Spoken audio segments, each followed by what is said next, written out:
Parfait. Bonjour Pierre, merci d'avoir accepté de participer à nos travaux. Donc heureux de t'accueillir à l'Université de Bordeaux, tout en étant un collègue de l'université d'en face. Ça c'est pour rigoler. Donc Pierre est enseignant en philosophie et il a bien voulu accepter de nous apporter une contribution aujourd'hui. Donc je lui passe tout de suite la parole. Vas-y, à toi. Merci beaucoup Dominique. Merci à toutes et à tous. Alors, je vais construire mon intervention à partir d'un petit livre qui est sorti en 2020, La part commune, aux éditions Amsterdam, justement. On parlait tout de suite de l'éditeur. Et dans ce livre, j'ai parlé de ce que j'appelle l'idéologie propriétaire. Je dis j'appelle, hein, c'est pas du tout original, hein, mais voilà. Pour en proposer une critique, d'où l'idée du titre de mon intervention, sur l'opportunité ou pas de renouveler une critique de la propriété privée. Alors avant de commencer, dans un propos qui sera relativement théorique, et je vais essayer de ne pas le faire trop long, donc j'abrégerai si nécessaire pour garder un temps de discussion. En fait, je suis venu ici avec deux idées qui m'apparaissent majeures, il y en aurait plus, hein, mais qui m'apparaissent majeures aujourd'hui.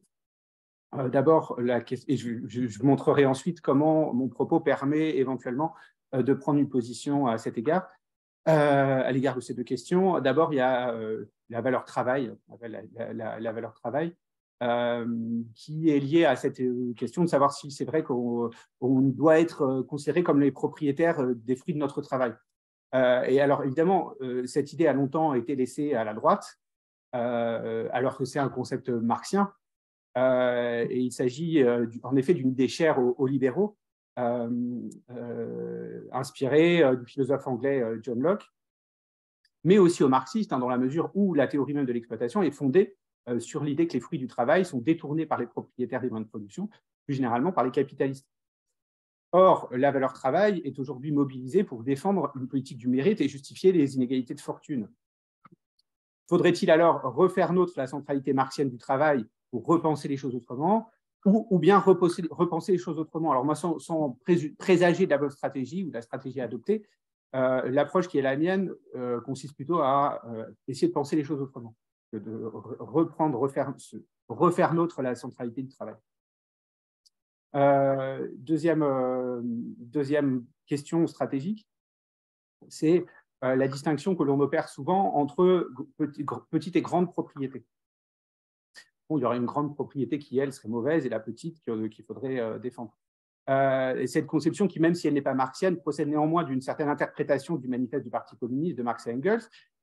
En effet, là aussi, un rappel très rapide et généraux, mais le problème ne résiderait pas dans la propriété en général, hein, mais dans la propriété capitaliste des moyens de production, qui sert d'oppression des travailleurs.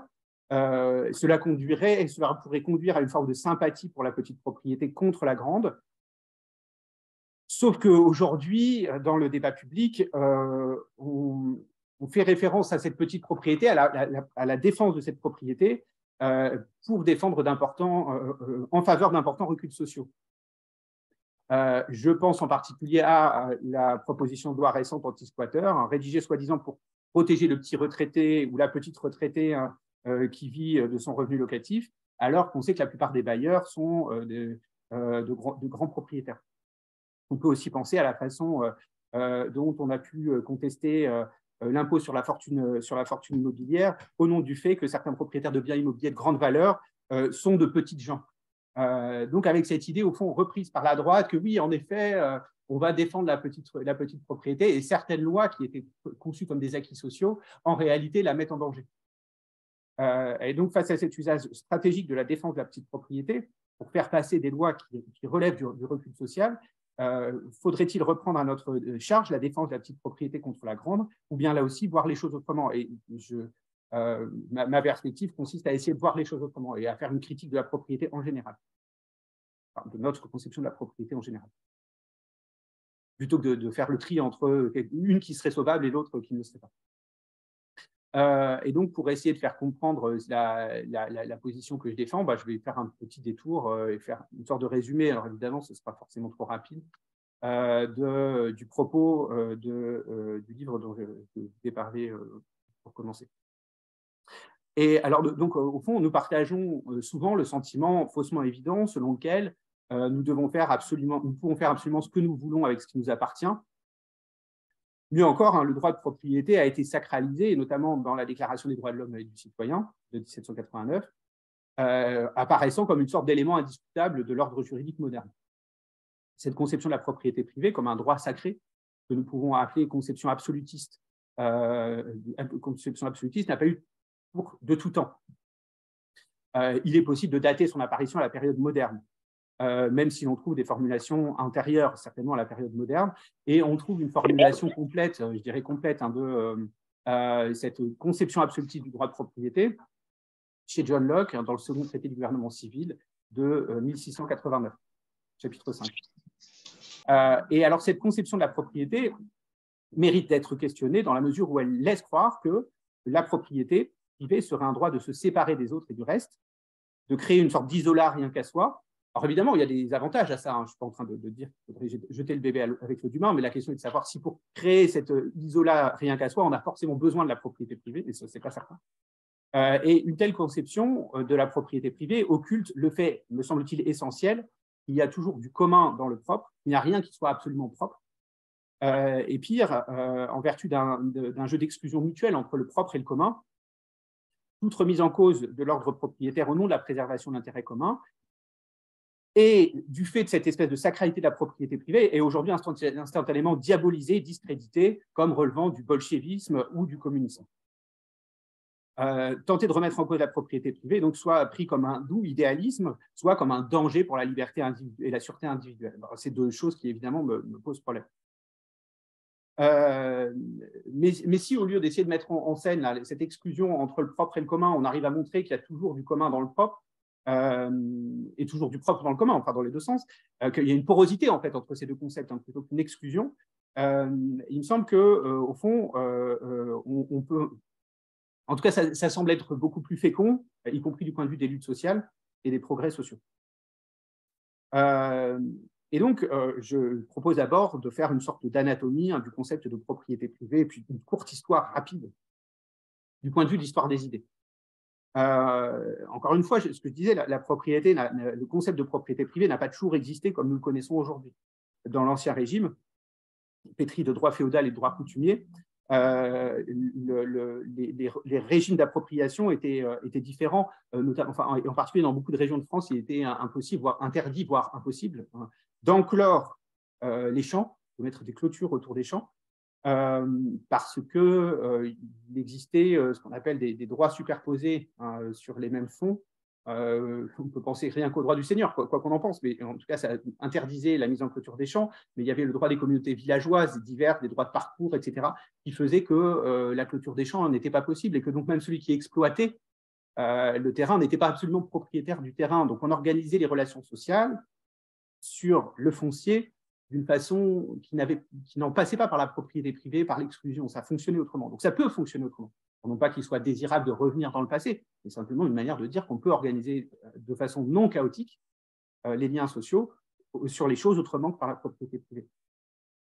Et alors, on sait tous, ça aussi, hein, c'est des choses qui sont bien connues, à partir du XVIIe siècle en Angleterre et beaucoup plus du XVIIIe siècle en France, il y a eu des politiques volontaristes pour favoriser la mise en clôture des champs. On a appelé le mouvement des enclosures en Angleterre, mais en France, on voit beaucoup, à partir des années 1750, des décrets royaux qui visent à favoriser la mise en clôture des champs.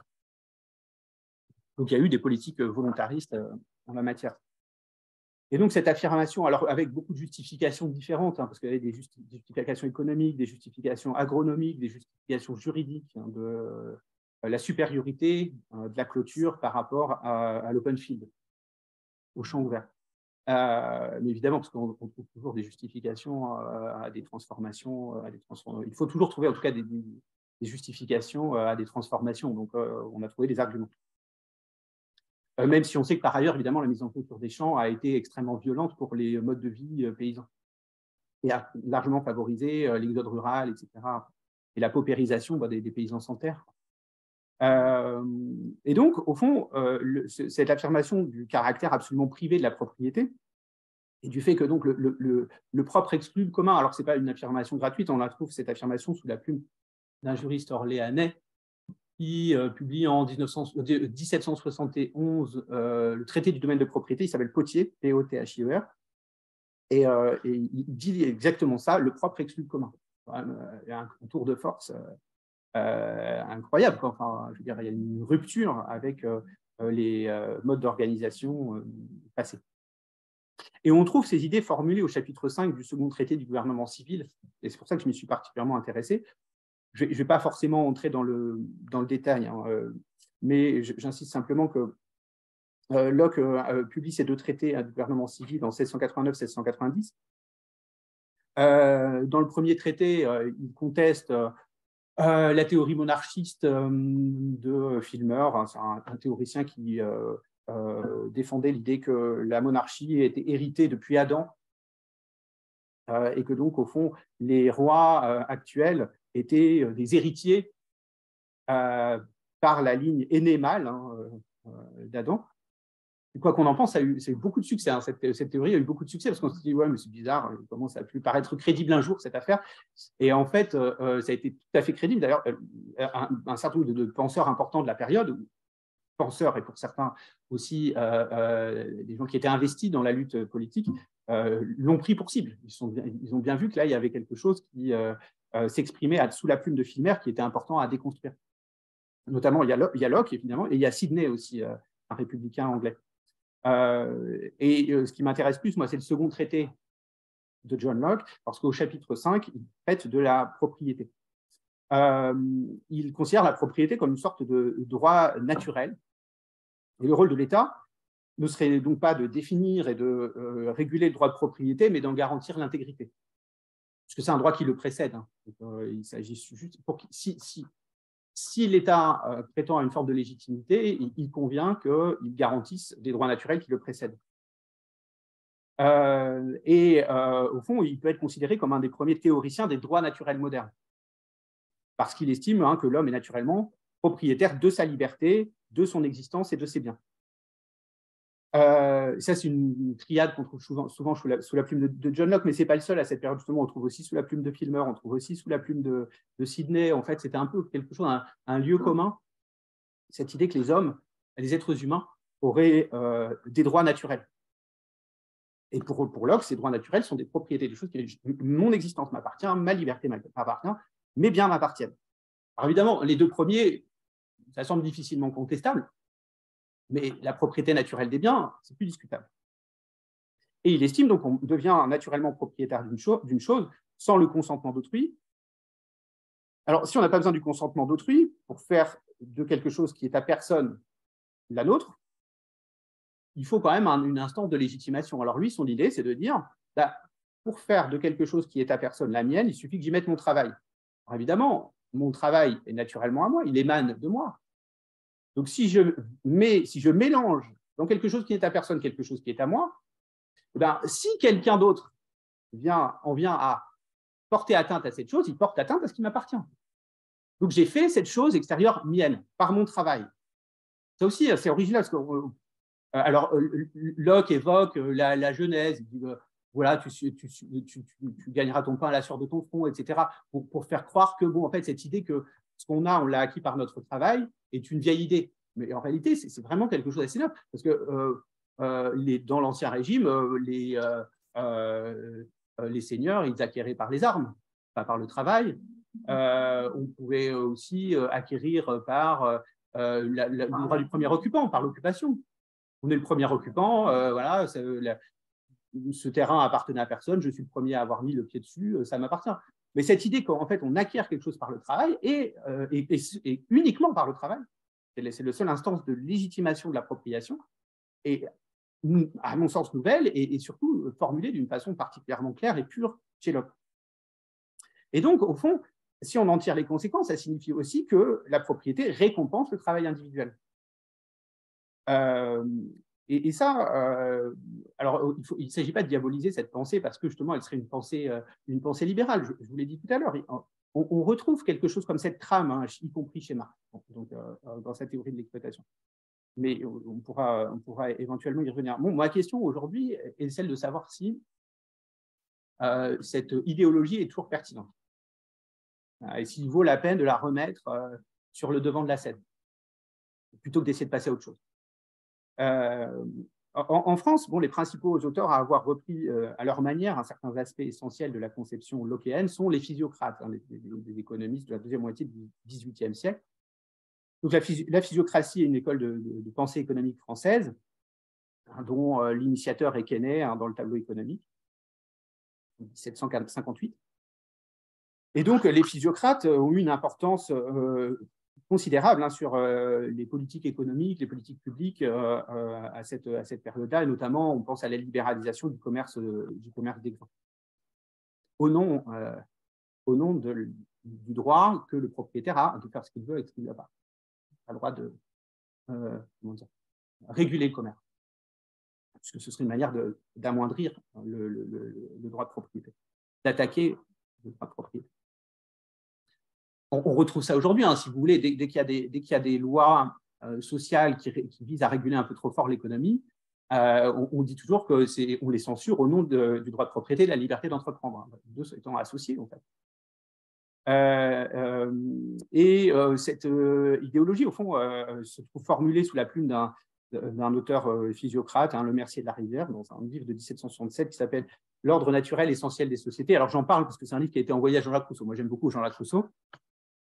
Et il a été envoyé à Jean-Jacques Rousseau qui a dit, il a critiqué pour plein de raisons, il n'est pas le temps d'y revenir.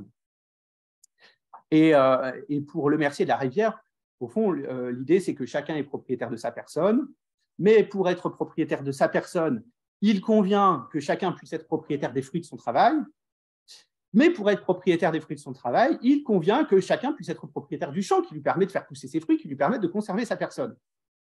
Alors, on pourrait dire jusque-là, ça va, hein, parce que vous voulez, à peu près à la même période, pour contester les physiocrates, des gens comme Mably disaient « oui, on est propriétaire de sa personne, mais pour assurer la propriété de soi, il est nécessaire que les choses soient communes. » Parce qu'on sait très bien que l'appropriation, notamment des champs ou des ressources frumentaires, permet la spéculation, l'accaparement, la spéculation, et du coup de priver les plus pauvres des ressources. Mais bon, Le Mercier de la Rivière n'est pas très regardant, parce qu'une fois qu'il a considéré que la propriété privée des champs se déduisait presque naturellement de la nécessité de protéger la propriété de soi, ou ce qu'il appelle la propriété personnelle, il dit, voilà, la propriété est incontestable et doit être considérée comme un droit naturel, quels que soient les déséquilibres socio-économiques qu'elle peut générer. Et donc, c'est des philosophes, enfin des économistes qui ont été favorables au laisser faire, laisser passer, et donc à la minoration des lois qui visaient à limiter notamment les prix, hein, parce qu'à cette époque-là, il y avait des lois sur le maximum, hein, parce qu'on dit souvent oui, c'est Robespierre, etc., mais enfin, c'était des lois d'Ancien Régime, ces lois sur le maximum du prix du blé. Et à ce moment-là, ça a été complètement interrompu. Enfin, l'idée de réguler les cours est apparue complètement hors de propos, au nom du droit de propriété. Et donc, du laisser faire, laisser passer, que ça implique. Encore une fois, cette approche économique a eu des effets remarquables et concrets, hein. Je veux dire, il ne s'agit pas simplement de vue de l'esprit. Et donc, le droit de propriété a par la suite joué un rôle déterminant. Et notamment, il a été porté, hein, par l'idéologie juridico-économique que nous venons d'évoquer, les physiocrates, Pothier, hein, je parlais de 1771, et le Code civil de 1804, l'article 544, hein, la propriété, le droit de jouir et de disposer des choses de la manière la plus absolue. Alors bon, c'était ça qui m'avait amené à réfléchir sur le droit de propriété au départ, c'est-à-dire qu'il y a une deuxième partie de cet article qui est bizarre, qui m'apparaît, moi, entrer en contradiction avec la première, pourvu qu'on n'en fasse pas un usage contraire aux lois et aux règlements. Alors, bon, est-ce qu'elle est absolue, cette propriété, si elle est relative aux lois et aux règlements? Et ça pose des vrais problèmes, enfin, même complètement des problèmes quotidiens, quoi. Quand je me souviens, quand j'étais prof au lycée, parfois, je confisquais les téléphones portables. Et alors, les élèves me disent, mais c'est à moi, c'est ma propriété. Je leur dis, oui, mais enfin, dans le Code civil, il y a écrit si l'usage en est fait conformément aux lois et aux règlements. Or, dans le règlement intérieur, il est interdit d'utiliser des téléphones portables, donc je vous le confisque.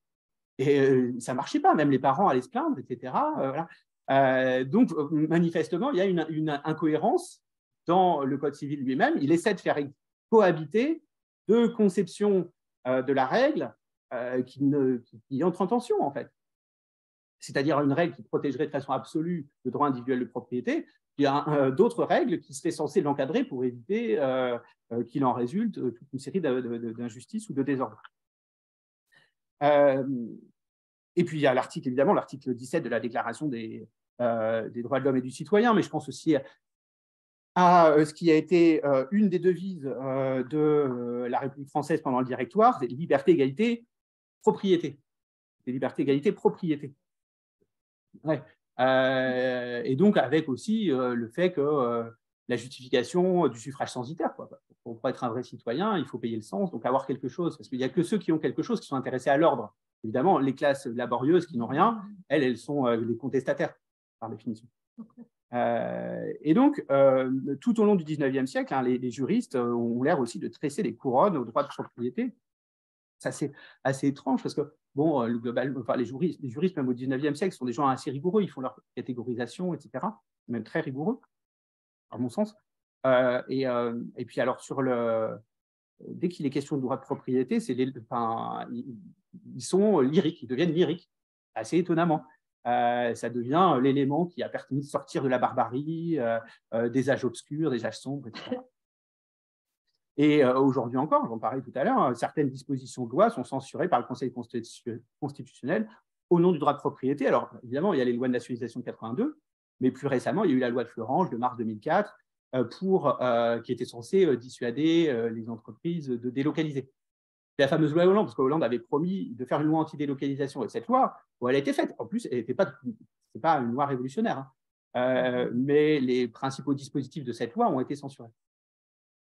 Et donc, à l'issue de ce parcours historique nécessairement schématique, on peut analyser ainsi différentes croyances qui structurent notre rapport au droit de propriété. D'abord, c'est un droit naturel, il est dérivé du travail, on mérite donc ce que l'on a, chacun fait ce qu'il veut avec ce qui lui appartient, et personne ne peut contester ou limiter l'usage de ce que je fais avec ce qui m'appartient, y compris l'État, hein, d'où aussi l'espèce de soupçon qui pèse toujours sur la fiscalité d'être possiblement confiscatoire. Comme si la fiscalité, c'était en fait une sorte de générosité, de bienveillance individuelle. Moi, je veux bien donner à la collectivité. Et alors qu'en fait, ce n'est pas ce dont il s'agit. C'est de rendre à la collectivité ce qu'on lui doit. En tout cas, on peut penser les choses en ces termes. Mais du coup, on voit comment la propriété joue comme un levier de contestation de la fiscalité. Je ne vois pas pourquoi je donnerais, par la contrainte, des choses qui sont à moi, qui m'appartiennent. Bon, alors évidemment, c'est une idéologie, et on peut essayer de la contester. Bon, je ne vais pas aller trop loin dans cette perspective, mais je donne quelques pistes. J'essaie de garder, je sais pas, un quart d'heure pour la discussion. Oui. Alors, il y a d'abord, pour montrer en fait que cette conception du absolutisme du droit de propriété ne marche pas tellement bien, on peut penser à un cas juridique qui a été étudié à un moment qui a été important, un moment qui s'appelle l'abus de droit. L'abus de droit de propriété en particulier. Alors maintenant, c'est plus traité de cette façon-là, c'est traité comme la responsabilité civile, mais c'est un cas particulier pour montrer qu'en fait, si on laisse chacun faire ce qu'il veut avec ce qui lui appartient, il en résulte toute une série de désordres qui semblent inacceptables. Donc évidemment qu'il faut que personne n'est absolument maître de ce qui est à lui. Et c'est le cas qui est Clément Bayard et Coquerel. Ça, c'est un cas très connu en droit. Et en fait, il se trouve que c'est deux voisins, Coquerel et Clément Bayard. Coquerel fait… alors, d'abord, Clément Bayard, lui, c'est le cas du début du XXe siècle, hein, lui, son activité, c'est de faire décoller des ballons depuis son terrain. Alors, ça ne plaît pas du tout à son voisin Coquerel, qui érige des pieux, mais très très haut en voisinage de terrain, qui n'ont manifestement aucune autre fonction que d'empêcher son voisin de faire décoller ses ballons. Bon, alors on pourrait se dire, voilà, il fait ce qu'il veut avec ce qui lui appartient. Charbonnier est maître chez lui, il n'y a pas de raison de l'empêcher d'élever des pieux si ça lui plaît. Sauf que il a été considéré que, comme ces pieux n'avaient aucune autre fonction que de nuire à son voisin, ils étaient constitutifs d'un abus de droit de propriété. Alors, qu'est-ce que c'est que ça? Soit on peut faire tout ce qu'on veut avec ce qui nous appartient, soit on peut en abuser, mais dans ces cas-là, on n'a pas tous les droits sur ce qui est à nous. Donc ça, c'est un premier point. Et évidemment, sur les questions de voisinage, il y a énormément d'autres exemples de ça qui me permettent aussi de défendre la thèse selon laquelle bon, la petite propriété n'est pas exempte. Les conflits de voisinage, c'est aussi entre petits propriétaires. Et réussir à penser autrement le rapport au voisinage, le rapport à l'urbanisme, non pas à partir d'un droit de se séparer, mais comme une modalité de relation aux autres, évidemment, ça change la perspective. Et donc, c'est ce que je suggère de faire. Enfin, il me semble que c'est en tout cas plus intéressant. Et puis, un autre point qui m'a intéressé dans le livre, évidemment, je vais beaucoup trop vite, hein, donc, c'est juste, bon, je vous donne des petits aperçus. C'est l'idée qu'au fond, l'appropriation privative serait fondée sur le travail. À mon avis, ça relève d'une supercherie. Ça relève d'une supercherie parce que, pour plusieurs raisons, il y a beaucoup d'arguments. Et un premier argument, consiste à dire, parce que en fait, l'idée qu'on travaille à la sueur de son front et qu'on gagne son pain par son travail, tout ça, c'est des images, on pourrait dire, agraires, quoi, inspirées du monde paysan. On récolte le grain qu'on a semé, etc. Alors justement, si on s'en tient juste au monde paysan, cette thèse ne marche pas. Cette thèse ne marche pas parce que si vous mettez un paysan sur un terrain fertile et un autre paysan sur un terrain stérile, mais bah, ils sont là par hasard, ce n'est pas de leur faute. Je veux dire, ils n'ont rien fait, ils n'ont pas demandé l'un d'être sur un terrain fertile. Bon, il y en a un qui pourra travailler raisonnablement et récolter beaucoup, puis l'autre qui aura beau s'échiner, il ne récoltera rien. Alors, est-ce qu'on peut dire que du coup, ce qu'a récolté celui qui a beaucoup travaillé, il le mérite? En fait, non, il profite de la façon dont il a privatisé, pour son bénéfice personnel, des ressources naturelles qui, a priori, appartiennent à tous.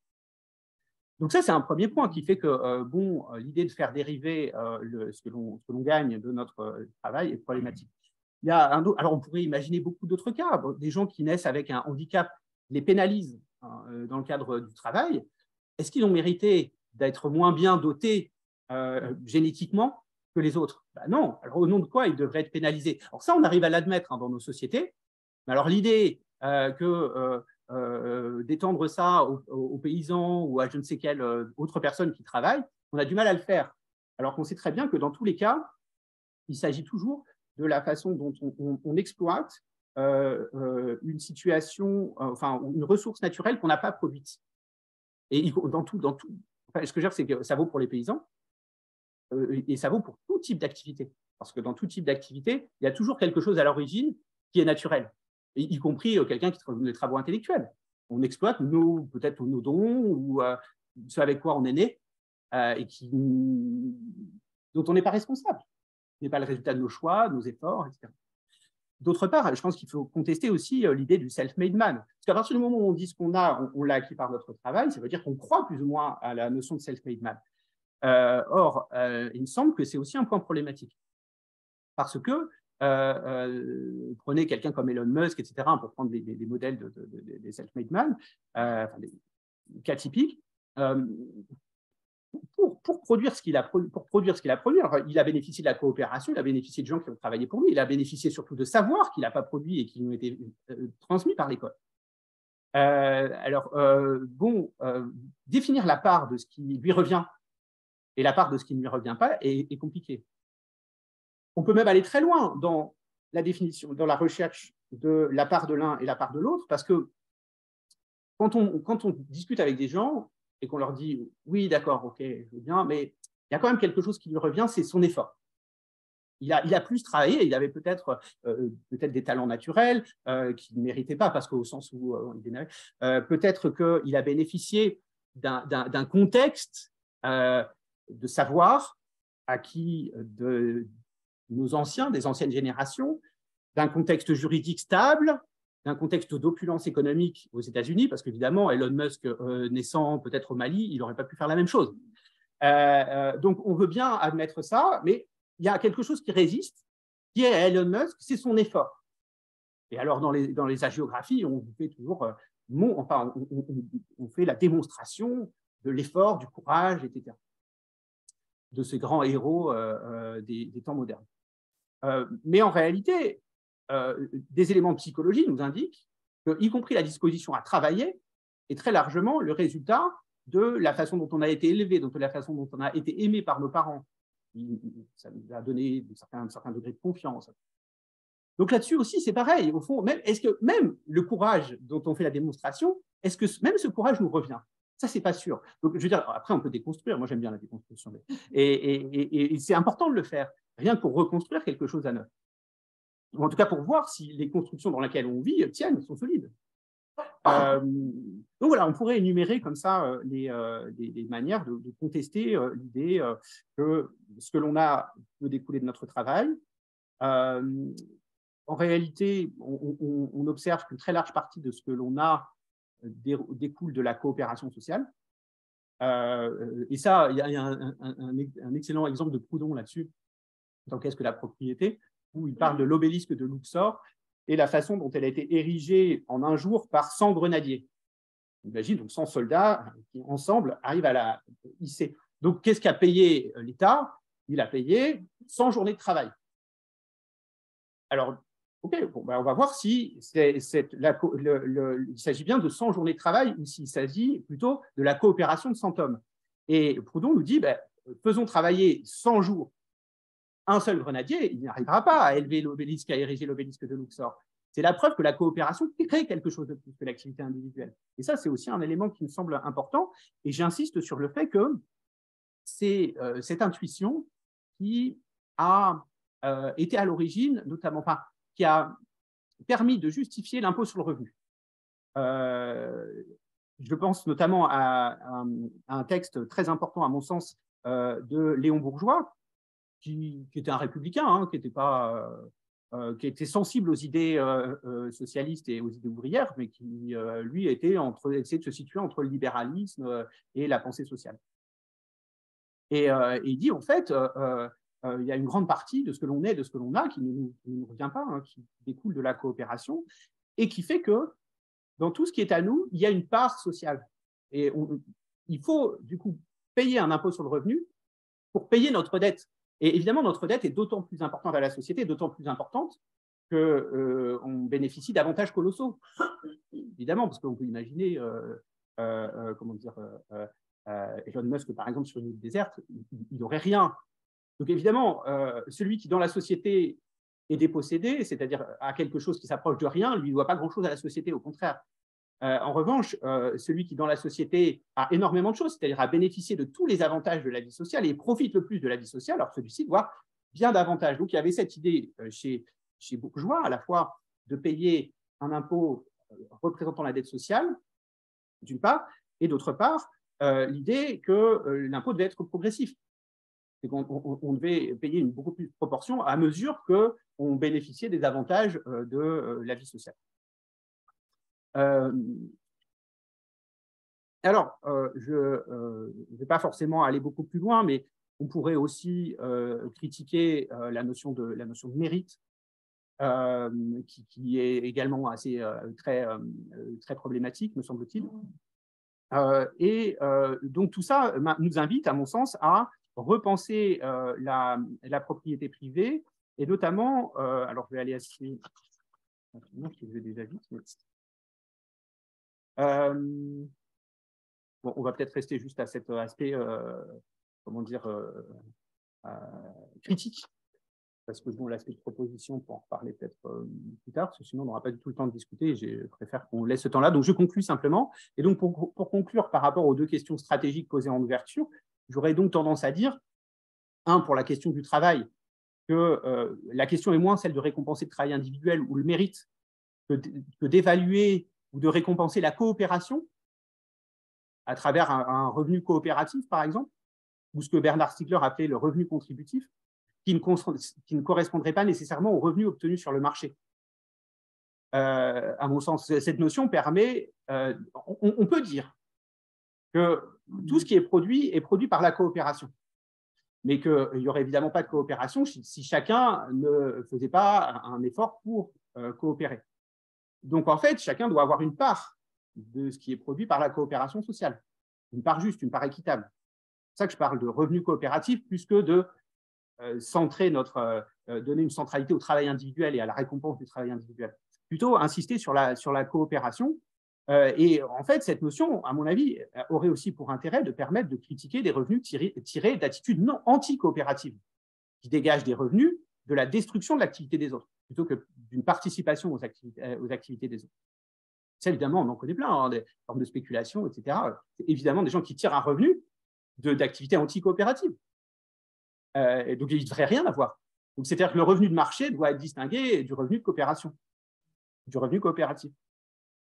Et ça, c'est le premier point. Et le deuxième point, concernant la propriété, c'est le concept même de propriété qu'il faut réviser parce qu'il m'apparaît comme un droit de nous séparer plutôt qu'une manière de nous relier aux autres. C'est ce que j'évoquais déjà tout à l'heure et qui ne me semble pas adapté à nos formes de vie interdépendantes et très interdépendantes et de plus en plus interdépendantes, alors pour le meilleur ou pour le pire, mais manifestement, nous sommes tous interconnectés et de plus en plus, et aux enjeux environnementaux actuels.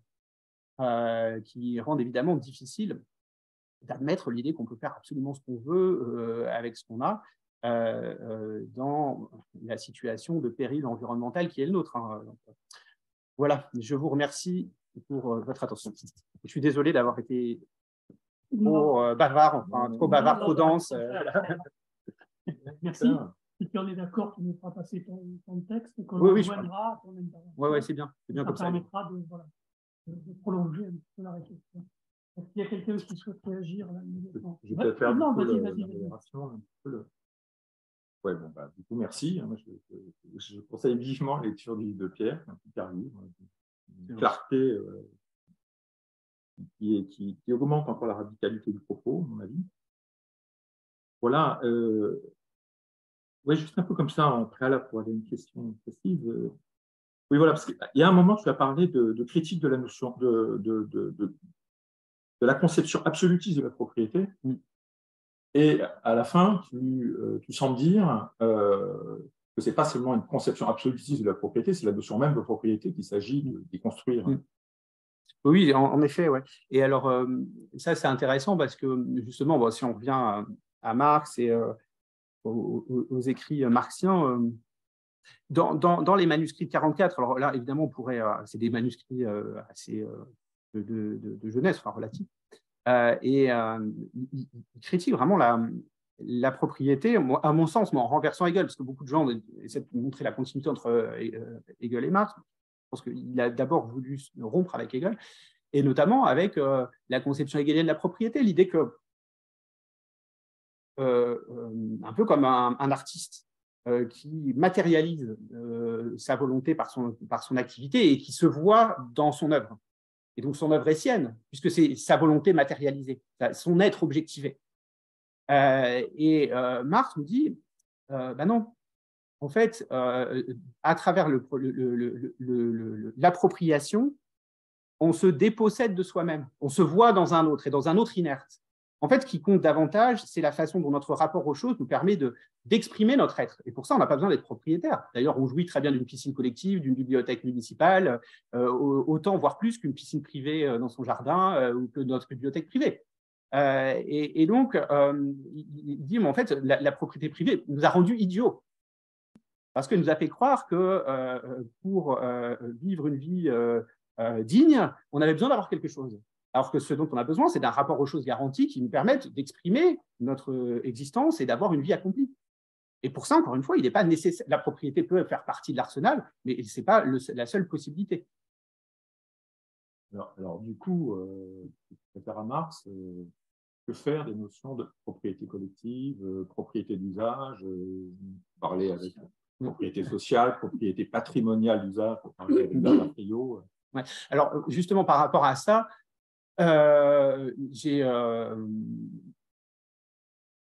d'une part, il y a effectivement la question de la propriété des moyens de production et de la collectivisation, mais bon, a priori, dans un cadre marxiste, c'est transitoire, quoi.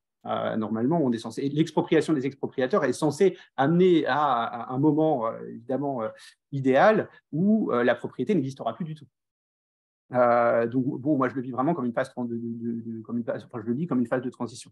D'autre part, la question de la propriété sociale, alors je ne sais pas si c'est au sens de Castel que tu l'entendais, c'est-à-dire au fond, tout ce qui est mis à disposition de ceux qui n'ont rien, la propriété de ceux qui n'ont pas de propriété, eh bien, je trouve que c'est un usage peut-être abusif de la notion de propriété. Je ne suis pas sûr que ça convienne bien. Moi, mon idée, en fait, si tu veux, c'est celle-ci. Je pense que on peut penser la propriété en la sortant de son carcan absolutiste, c'est-à-dire l'idée, je vais le dire simplement, l'idée que est propriétaire celui qui a tous les droits sur une chose. Et je pense qu'en réalité, on a toujours que certains droits sur une chose, on ne les a jamais tous. Et parfois, d'autres ont des droits, les municipalités ont des droits, nos voisins ont des droits, etc. Et regardez, par exemple, typiquement, et je ne sais pas si c'est légitime ou si ça ne l'est pas, mais si vous devez demander un permis, une autorisation préalable avant de repeindre votre façade, ce qui est le cas dans beaucoup de municipalités, pas dans toutes, mais les gens ne le savent pas, c'est bien que la municipalité a un droit de définir la couleur de votre maison, ou en tout cas les couleurs qui sont exclues. Et donc, c'est des droits qu'elle exerce sur votre maison. En tout cas, on peut l'interpréter comme ça. Moi, j'aime bien l'interpréter comme ça.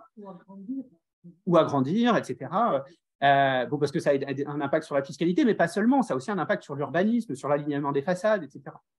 Et donc, parce qu'en fait, si vous voulez, le passant, votre voisin, ou n'importe quel administré de la ville, ou n'importe quel touriste, on peut considérer que d'une certaine manière, pour jouir pleinement de la ville, il a besoin de pouvoir exercer des droits relatifs, mais des droits néanmoins sur ce qui vous appartient. Et ça, c'est ça qui me semble important, c'est-à-dire en fait repenser la propriété, non pas comme le fait de monopoliser tous les droits sur ce qui m'appartient, mais seulement les droits qui sont compatibles avec les droits des autres. Ben oui, non, mais ça paraît logique, mais sauf que ce n'est pas pensé comme ça. C'est-à-dire que dès qu'on parle de fiscalité, alors pas forcément, j'imagine pas à nous, mais dès qu'on nous parle de fiscalité dans le débat public, les cheveux se dressent sur la tête des gens parce qu'ils disent bah non, mais ça m'appartient, au nom de quoi on viendrait le prélever. Dès qu'on nous dit qu'il faut faire des démarches auprès des administrations pour demander des autorisations, on nous dit bah non, mais c'est chez moi, je fais quand même ce que je veux. Alors, je ne dis pas qu'il n'y a pas d'abus. Mais je dis qu'on part du principe selon lequel on a tous les droits sur ce qui nous appartient. Si vous demandez dans la rue à quelqu'un qui a laissé son moteur allumé de l'éteindre parce qu'il est à côté de votre jardin et que ça enfume vos enfants, il vous dira mais c'est ma voiture, je fais ce que je veux. Et vous pourriez lui dire mais attendez, vous avez le droit de l'utiliser, mais dans la mesure où vous ne nuisez pas aux droits des autres, à vivre, à avoir un environnement non pollué, etc. Voilà. Et donc je pense que c'est juste repenser la propriété, non pas comme un droit de se séparer, mais plutôt comme la modalité d'un rapport juste aux autres. Ouais. C'est ça que j'essaie de défendre en repensant une définition. Les modalités de rapport aux autres. Ouais. On est dans la notion du petit pavillon à soi qui nous sépare des autres. Pardon. De droit. Oui, de droit absolu. Ouais. On passe dans un rapport interpersonnel à autre chose. Qui fait qu'en tout cas, notre droit est juste. Qui fait que les droits qu'on revendique sont justes. C'est parce qu'ils existent d'une façon respectueuse des droits des autres. L'exemple, c'est l'histoire de c'est un statut qui n'existe pas dans le droit français. Les réactions entre pour que ça ne brûle pas, il faut que ça soit privatisé. Le maire de la Thèse, il veut s'en emparer en interdisant les gens de la laisser promener, parce qu'il paraît qu'il pourrait flamber, avec des arguments tout à fait stupéfiants, absurdes, et qui, à ce propos, que ces gens-là osent tenir à ce propos. Ah ouais, ça c'est vrai. Ça, d'un autre côté, il est vrai que ça a été le départ d'incendie très important. Donc,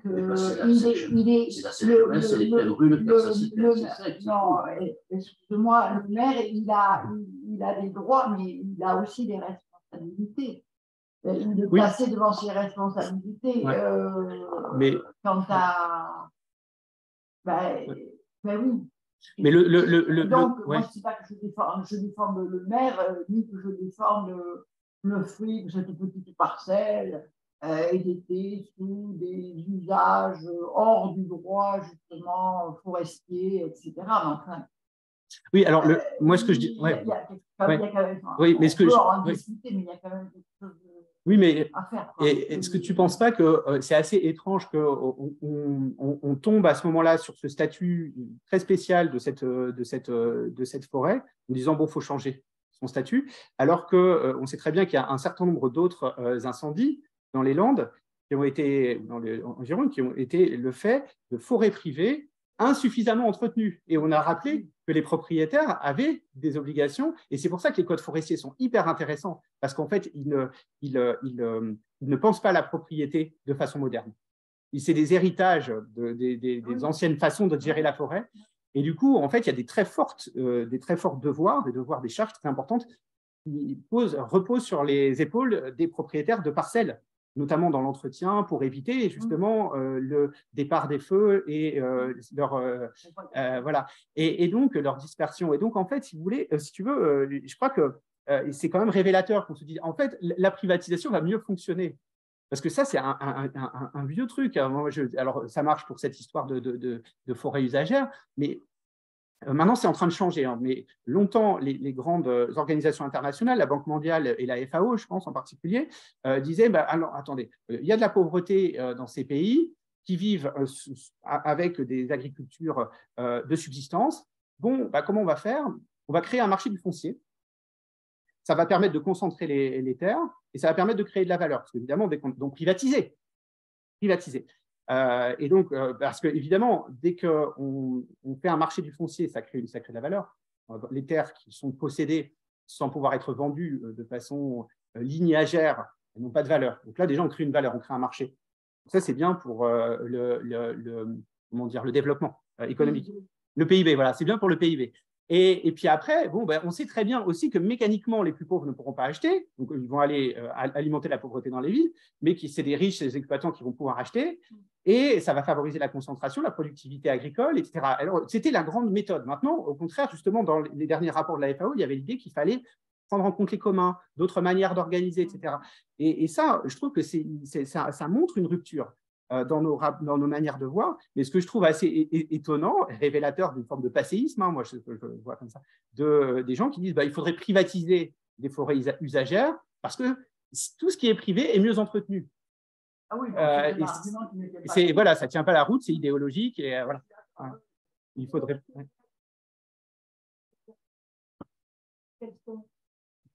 Bah, disons que par rapport aux coopératives, je suis partagé parce qu'on pourrait se dire bah oui, mais les coopératives, c'est toujours une manière de faire qu'il n'y ait pas de patron, en fait. Hein, c'est-à-dire les travailleurs sont les propriétaires de l'instrument de production. Mais en fait, on se rend compte que dès que ça dépasse un certain seuil, ça fonctionne comme des boîtes privées. Hein, on pense aux banques coopératives, la plupart, ou aux formes mutualistes, etc. La plupart fonctionnent comme des boîtes privées.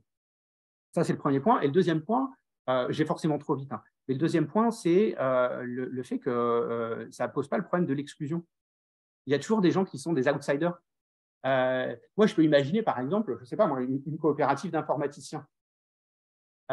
Cette coopérative d'informaticiens, bon, bah, elle va avoir des règles. Si quelqu'un veut rentrer dans la coopérative, même s'il est bon informaticien, bah, si les autres pensent qu'il ne peut pas, bah, il n'aura pas de revenus. Donc voilà, ça ne poserait pas le problème d'exclusion. Et puis, pas parce que c'est une coopérative que c'est bien, parce qu'en fait, les informaticiens jouissent en ce moment d'une sorte d'avantage de marché, parce qu'il y en a peu et on en a beaucoup besoin. Donc, ils dégagent des avantages qui sont supérieurs, à mon sens, à la valeur en termes de coopération de leur comment dire, contribution. Et ça aura beau être une coopérative, ou une coopérative de traders, ou une coopérative de quoi que ce soit, parce que l'informaticien, encore une coopérative de traders. Ce n'est pas parce que c'est une coopérative que c'est bien. Et donc, ce qui me semble nécessaire, c'est de repenser… Ah, ouais. Bah, oui. Oui, voilà. Ben oui, mais ça, c'est un… Ouais. Il y a évidemment l'économie sociale et solidaire qui permet évidemment de donner des statuts, mais c'est sur la base du volontariat, des statuts où normalement tous les bénéfices doivent être versés en investissement, etc. Et donc avec toute une série de règles qui sont censées rendre compatible l'usage du moyen de production avec un code éthique, quoi. Mais sur une coopérative toute seule, pour moi, ça résout une partie du problème, c'est-à-dire ça empêche l'exploitation au sein de l'entreprise, ça me paraît assez clair, mais ça ne résout pas l'intégralité du problème, c'est-à-dire la façon dont une entreprise, un acteur collectif, peut profiter d'une situation avantageuse et opprimer les autres, faire, comment dire, tordre le bras aux autres, etc. Enfin, et puis en plus, à partir d'un ou faire le passager clandestin, voilà. Et effectivement, et à partir d'un certain seuil de développement, encore une fois, dès que ces coopératives deviennent grandes, il y a de la hiérarchie et ça marche à peu près. Et puis, il commence à avoir des salariés, etc. Donc, ça finit par marcher à peu près comme des sociétés normales. Donc, moi, je crois beaucoup plus dans le droit du travail, en fait, de façon générale. Mais bon, ça, c'est mon approche à moi. Je suis plus étatiste que, disons, libertaire. Même si je me sens proche à beaucoup d'égards de l'idéal libertaire, je pense que c'est pas… À chaque fois, je me dis, mais là, il faut de l'État. Je peux te reposer une question. Ouais, un peu compliquée, je ne sais pas. Est-ce que bon, Locke, effectivement, est vraiment un grand théoricien du côté libéral, légitimement la propriété par le travail. Mais il se trouve que c'est aussi un penseur fondamental de la notion d'identité personnelle.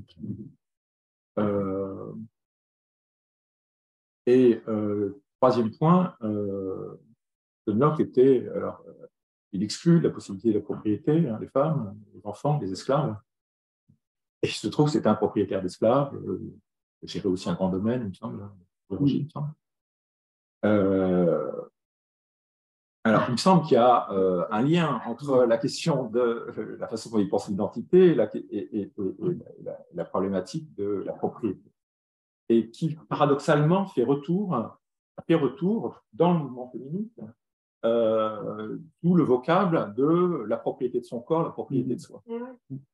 Il devient, voilà, alors il y a des tas de choses à dire, mais voilà, comment tu pourrais, voilà, je pense qu'il y a quand même un rapport de réciprocation, quoi, entre la notion de propriété et, au fond, la notion d'identité. Et que c'est plein de pièges. Ah oui, ça c'est clair, c'est piégé. Voilà, c'est piégé. Ouais. Voilà. Et dans la